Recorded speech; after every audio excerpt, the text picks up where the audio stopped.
Hey you guys, this is Copper Calf. I'm going to be showing you how I screen print from start to finish using a Cricut machine and a speedball screen printing set. This is what we're making is my Wild Things shirt. So let's show you how I do it. So we're going to start off on your desktop. I'm going to go to dafont.com. I've got to download this Wild Ones font. I hit download, go up to your downloads button, double click it. It'll bring up your file explorer of that sort. You click on the OTF file right there, double click, it'll bring up an extra little screen, and then you just click install font. Then you're going to open up Cricut Design Space, and you can just watch how I create it kind of from start to finish. I'll tell you some things as we're going through the video. I don't like how close those words are together, so I'm just doing stuff to preference here. So I space them a little farther apart, and then I kind of make it the size that I want it in order to screen print on a size small adult t-shirt.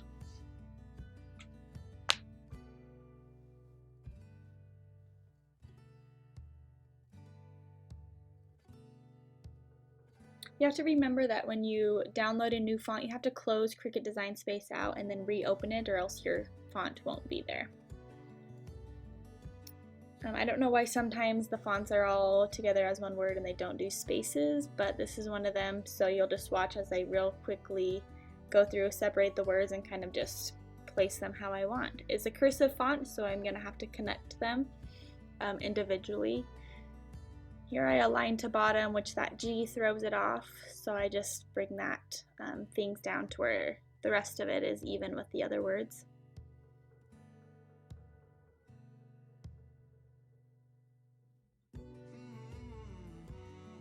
Alright, here's where I connect all the cursive. You just gotta ungroup and then basically regroup them all together. It's kind of monotonous and it seems like the prettier fonts, you kind of have to do that. Right there I wanted it to be a capital T for just for looks. A lot of this is primarily for preference.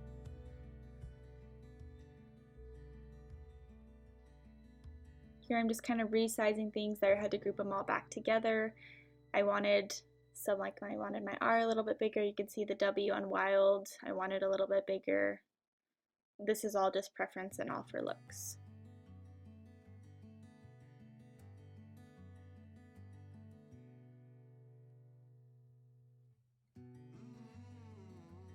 To group them all back together because I adjusted them again.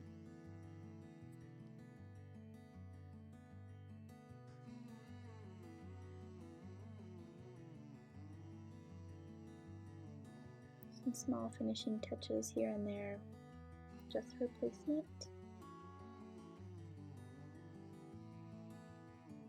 Group it all together. I size it to what I want in a t-shirt. Duplicate this Wild Things because I'm going to be making it for my daughter also, and so I make the Wild Things just a little bit bigger. Also, she is singular, not plural, so I gotta take that S off of things, and so I literally just slice it right out of there. Weld that little tail back on and get rid of it all. You have to make sure when you're using cursive that you weld all of your design together. Alright, now we hit make it. We're going to mirror your image when you're screen printing. You have to mirror your image. Alright, it's got to load and connect to my machine, and then I just changed my dial to vinyl and make it. So I just use a cutting board and an X-Acto knife when I cut out my vinyl. It just seems to work better than scissors and by hand, so I cut it out, placing it on I just have a light grip mat for this, and I just clean it every once in a while. I'm going to hit the flashing load and the flashing cut. You got to make sure that there's 12 inches behind your Cricut machine so that the mat doesn't hit in the back. Watch it cut for just a second. I just do the beginning and the end here.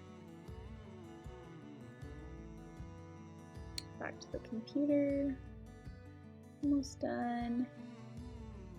And in the meantime, while that was cutting, I would go ahead and ironed my shirts. Most people suggest to go right underneath that elbow for the center of your design. And so I just iron literally so that there's creases so I know where center is. So when I open it back up, you can see exactly where that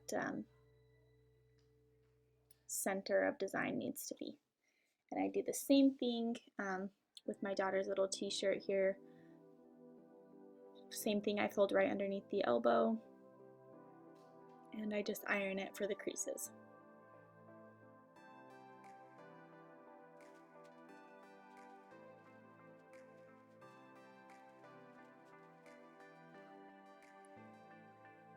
So there it is, super nice.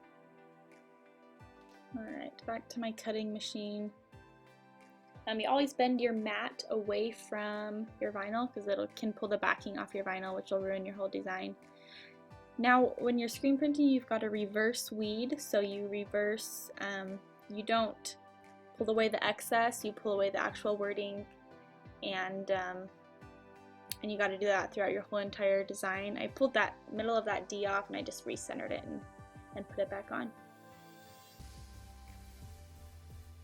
Cut off the excess. I had a pretty good chunk there still right there, and so saved it, pulled them apart. I use this transfer tape, I got it off Amazon. It's super nice, and if I remember, I'll put it in the description box below.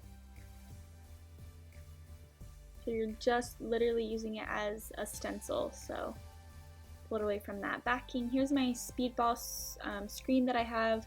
I center it to the best of my abilities.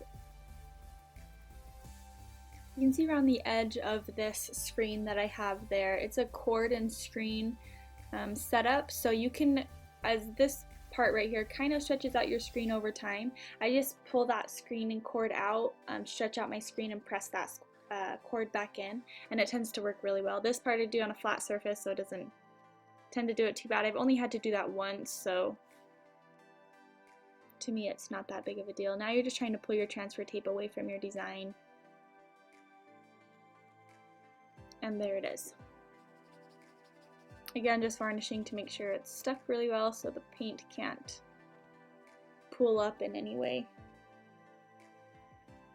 Okay, this next part, you're just covering up everywhere where you don't want paint to go, and I just use leftover backing from my vinyl and painter's tape.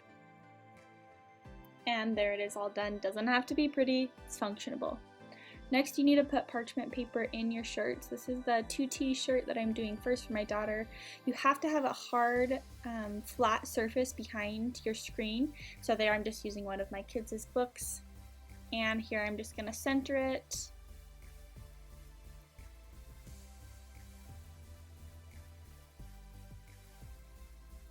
You add just a little bit of ink. You can see the amount that I use there is just enough. We're gonna squeegee it forward. I go ahead and turn it over and squeegee it one more time the other way. And the most important thing here is even pressure. So this comes with practice.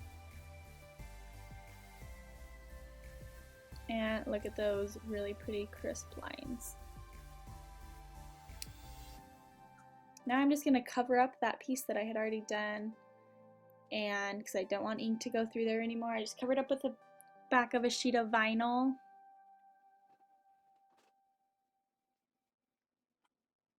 Alright, so here's my size small Bella canvas tee that's for myself. I lined it up the best of my abilities. It is just for myself, so I kind of just measure and feel that it's kind of even all underneath. And again, I have a hard flat surface underneath. Here goes the ink.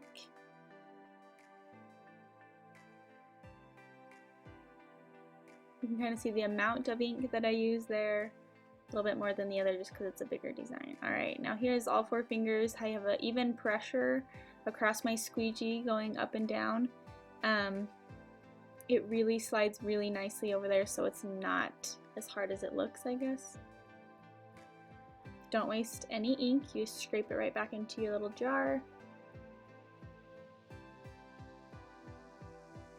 And the result is really, really crisp lines.